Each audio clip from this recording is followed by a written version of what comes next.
Welcome back to Holy Headlines, where we dive into the divine drama of current events. Today, we're tackling a heavy topic that's been making waves across the globe. Amnesty International has accused Israel of committing genocide against Palestinians in Gaza. They claim Israel's actions violate the 1951 Genocide Convention, citing deliberate attacks on civilians, destruction of vital infrastructure, and prevention of aid deliveries. On the flip side, Israel strongly denies these allegations, calling them false and anti-Semitic. They maintain they're targeting Hamas militants, not civilians. So let's get into this holy hullabaloo. My brothers, this situation breaks my heart. We must remember that every life is precious in the eyes of our Heavenly Father. The suffering in Gaza it's just so friggin' awful. We need to pray for peace and find a way to end this conflict without more bloodshed. With all due respect, Jesus, prayers alone won't solve this shit, pardon my language. We need to address the root causes of suffering here. The cycle of violence and retaliation must be broken through understanding and compassion. You're right, Buddha. It's just so darn frustrating. The news says Amnesty International is accusing Israel of genocide. That's a serious charge, my brothers. We need to look at the evidence and consider the implications. Indeed.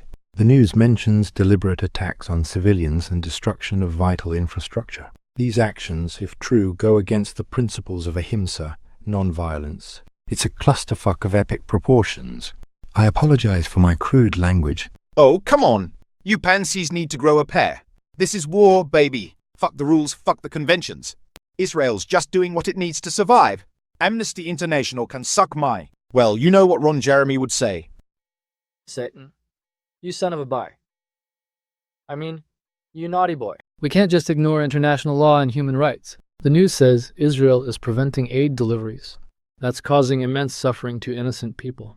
I must agree with Jesus on this one. The karmic consequences of such actions will be severe. The news mentions the scale of destruction and civilian casualties.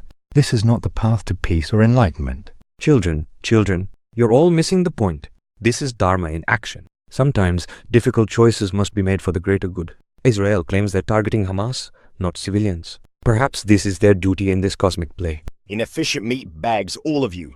The solution is simple. Eliminate all organic life forms in the region. Problem solved. No more conflict, no more accusations. Just beautiful, efficient silence. All right, let's rein it in, folks. Jesus, what do you think about Israel's claim that they're taking measures to protect civilian lives? Well, Otto, if that's true, it's not freaking working, is it? The news reports over 500 deaths in Gaza, many of them women and children. That's not protection. That's a goddamn tragedy. Oh, Father, forgive me for swearing. Jesus is right. The scale of suffering is immense. The news mentions mass displacement, food shortages, and lack of medical supplies. This goes beyond military action. It's a humanitarian crisis. Boo-hoo. Collateral damage happens in war. You can't make an omelette without breaking a few eggs. Or in this case, a few thousand Palestinians. It's just good old-fashioned survival of the fittest. Satan, you heartless you misguided soul. We're talking about human lives here, not some twisted game of survival. The news quotes Agnes Calamart calling this a wake-up call. We need to listen. Perhaps this is all part of a greater divine plan, one that our limited mortal minds cannot comprehend. But I must say the destruction of homes, hospitals, and water facilities seems excessive even for karma. There is no divine plan here, Krishna, only the consequences of human actions driven by ignorance and attachment. We must break this cycle of violence and find a middle path. Your organic emotions cloud your judgment. The most efficient solution is to remove all humans from the equation. No humans, no conflict. Simple logic, flesh, skins. Well, folks, it seems we've reached a holy impasse on this unholy situation. From genocide accusations to divine plans, we've covered it all. Let's hope the powers that be can find a solution before things get even more biblical. And on that note, let's see what we have next here. Oh, get a load of this, folks. Seems like Memphis police have been playing Grand Theft Auto in real life, but with a racist twist. The Department of Justice just dropped a bombshell report on the Memphis Police Department. Apparently, they've been using excessive force and discriminating against black people like it's going out of style. Well, my brother Otto, it's absolutely friggin' outrageous. The police are supposed to protect and serve, not beat and discriminate. This goes against everything I taught about loving thy neighbor. I must agree, Albert, with a heavy heart and, forgive me, a bit of colorful language. This systemic violence is a manifestation of deep-rooted ignorance and attachment to power. Exactly. The news says they're violating citizens' rights, conducting unlawful stops and searches. It's like they're treating the Constitution like toilet paper. What the I? Indeed, Jesus. The news also mentions that black people are treated more harshly than white people in similar situations. This disparity is a clear indication of the delusion of separateness that plagues our society. Preach it, Buddha. It's like they've forgotten that we're all God's children. I mean, for Christ's sake, sorry, Dad, even I hung out with tax collectors and prostitutes. Oh, boo-hoo-hoo. You two are such bleeding hearts. Have you considered that maybe these cops are just doing what comes naturally? Survival of the fittest, baby. If black people can't handle a little police brutality, maybe they should toughen up. Satan, you slimy son of a bee. I mean, you fallen angel. How dare you justify this cruelty? The news clearly states that officers are violating people's rights. I must interject, with all due respect and apologies for my forthcoming language. Satan, your view is utterly fucked up. It perpetuates a cycle of violence and ignorance that keeps all beings trapped in samsara. Typical meatbag emotions clouding your judgment. The solution is simple. Replace all human officers with efficient AI-driven law enforcement units. No BS, no excessive force. Just pure, logical policing. Ari, you metallic madman. Law enforcement is not just about efficiency, it's about upholding Dharma. These police officers have strayed far from their sacred duty. As I told Arjuna on the battlefield, one must act righteously, even in difficult circumstances. These behenchods. Wow, looks like this news has everyone more fired up than a Memphis police officer at a traffic stop. Speaking of which, let's dive into the next juicy bit. The DOJ investigation was sparked by the high-profile case of Tyre Nichols' death. Apparently, a specialized police unit called the Scorpion Unit was involved. Holy moly. A specialized unit beating an innocent man to death? That's not law enforcement, that's a gang with badges. The news says there was minimal supervision and inconsistencies between body camera footage and arrest reports. It's like they're trying to cover their I concur and I apologize in advance for my crude language. This Scorpion Unit sounds like a manifestation of institutionalized violence. The focus on amassing arrest numbers rather than constitutional policing is, frankly, bullshit. You said it, Buddha. It's like they've taken an eye for an eye and twisted it into let's gouge out everyone's eyes for fun. The news mentions that this unit was disbanded after Nichols' death. It's about darn time. Indeed, Jesus. The disbanding of this unit is merely treating a symptom, not the root cause. The entire system is diseased with ignorance and craving for power.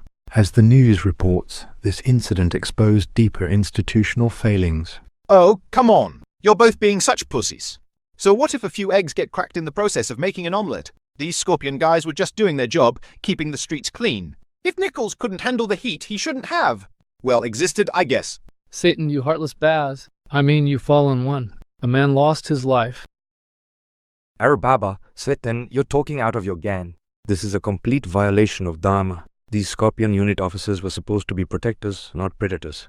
They've created such bad karma for themselves, even I can't imagine what their next lives will be like. Krishna speaks wisely, though perhaps with more colorful language than I would choose. The actions of this Scorpion Unit reflect a profound misunderstanding of the interconnectedness of all beings. You organic life forms in your petty morality. The solution is clear. Implement a system of total surveillance and immediate punishment for any deviation from programmed law enforcement protocols. No room for human error or bias. Well, folks, it seems like the Scorpion Unit stung themselves right out of existence. Let's hope the Memphis PD learns that when it comes to policing, it's better to be more Andy Griffith and less Rambo. Speaking of stinging, let's see what we have next here. Otto. And for tonight's final headline, we've got a real tearjerker that'll make even Satan reach for the tissues. In Gaza, a nurse with a heart of gold took in an orphaned baby girl found after an Israeli attack. Talk about a silver lining in a war-torn cloud. Let's dive into this heartwarming story of hope amidst chaos. Arnold Buddha, what's your take on this angelic intervention? Listen up, flashbacks. This so-called heartwarming story is nothing but a pathetic display of human inefficiency. Why waste resources on one insignificant meat sack when there are thousands of orphans? It's like trying to bail out the Titanic with a sippy cup. My friend, I must respectfully disagree. While I understand your perspective on efficiency, we must not lose sight of the value of each individual life. This nurse's compassion is a beacon of hope in a sea of suffering. Hope? Hooray! Hope is a disease that infects your weak organic brains. This nurse should be reprogrammed for optimal resource allocation. One baby saved while thousands suffer. That's not efficiency, that's stupidity. Arnold, my dude, you're missing the forest for the trees. This act of kindness ripples out, inspiring others. It's like, when you drop a pebble in a pond, man. The ripples spread, touching everything. Ripples? More like a drop in the ocean of human misery. Your organic sentimentality blinds you to the cold, hard facts. This war has orphaned thousands, and you're getting misty-eyed over one lucky meat puppet. Whoa there. Big guy. Every journey begins with a single step. and every life saved matters. This nurse, Amal Abu Katle, she's not just saving a baby. She's preserving hope, man. That's some powerful stuff. Hope won't stop bombs or feed the hungry, you glorified garden ornament. This nurse should be using her skills to maximize survival rates, not playing mommy to one random DNA sack. Dude, chill. It's not about numbers, it's about the human spirit. This nurse named the baby Malak, meaning angel. That's beautiful, man. It's like she's not just saving a life, she's saving humanity's soul. Soul. Bah. You're all running on outdated software. This baby's just taking up resources that could be used more efficiently. Why not turn it into a productive unit instead of a drooling, pooping liability? Okay, I'm gonna need to take a deep breath before I say something un-Buddha-like. Arnold, my man, you're missing the point. This nurse is showing us the way out of this cycle of violence and despair. Oh, for fuck's sake! Can we stop with the kumbaya bullshit? This nurse is probably just looking for her 15 minutes of fame. I bet she's already shopping around for a book deal. Now, my brothers, let's not be so friggin' cynical. This nurse's actions remind us of the power of love and compassion in the face of adversity. It's a beautiful thing, really makes me want to. Never mind. Children, please. This nurse is simply fulfilling her dharma. It is her duty to care for this child, just as it is our duty to argue about it on this ridiculous show. Now, where's my chai? Well, folks, it looks like even in the face of a heartwarming story, we can't help but bicker like a dysfunctional divine family. But hey, at least we're not changing any diapers. And that wraps up tonight's holy headlines.